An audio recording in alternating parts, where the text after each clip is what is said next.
মহিলাদের রোজগারের জন্য কর্মতীর্থ ভবন উদ্বোধনের 2 মাসের মধ্যেই বন্ধ।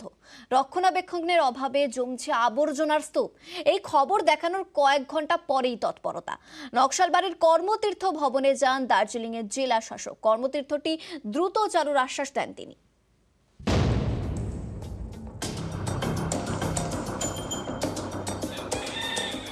শিলিগুড়ির নকশালবাড়ি, এখানকার মহিষহাটিতে রয়েছে এই কর্মতীর্থ ভবন।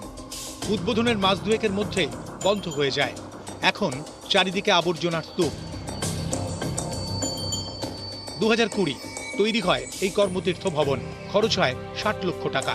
উদ্দেশ্য ছিল মহিলারা কম দামে দোকান ভাড়া নেবেন, বিভিন্ন জিনিস বিক্রি করবেন। সেই মতো তৈরি হয় 16টা স্টল।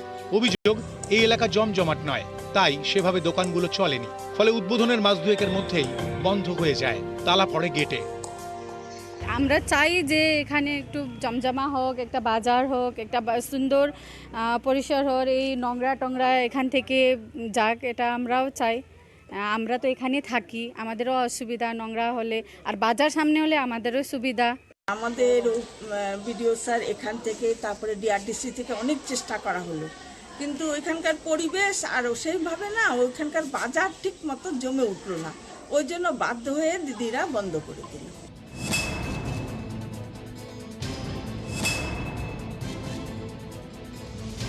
মঙ্গলবার এই খবর দেখায় নিউজ 18 বাংলা। তারপরেই তৎপরতা। এদিন দুপুরে কর্মতীর্থে যান দার্জিলিং এর জেলা শাসক প্রীতি গোয়েল। কথা বলেন স্বনির্ভর গোষ্ঠীর মহিলাদের সঙ্গে। কর্মতীর্থ দ্রুত চালুর আশ্বাস দেন। আমরা এসএসজি গ্রুপ আছে যারা স্যানিটারি ন্যাপকিন বানাবে, তাদের মেশিন ঢুকেছে, তাদের সঙ্গে কথা বলতে এসেছিলাম। ওরা এখন ট্রেনিং পাবে, তারপরে প্রোডাকশন স্টার্ট করবে। কতজন মহিলা রয়েছেন ট্রেনিং পাবে? 60 মানে আবার স্বাভাবিকভাবে এই কর্মতীর্থ। নকশালবাড়ি থেকে বিশ্বজিৎ মিশ্র, নিউজ 18 বাংলা।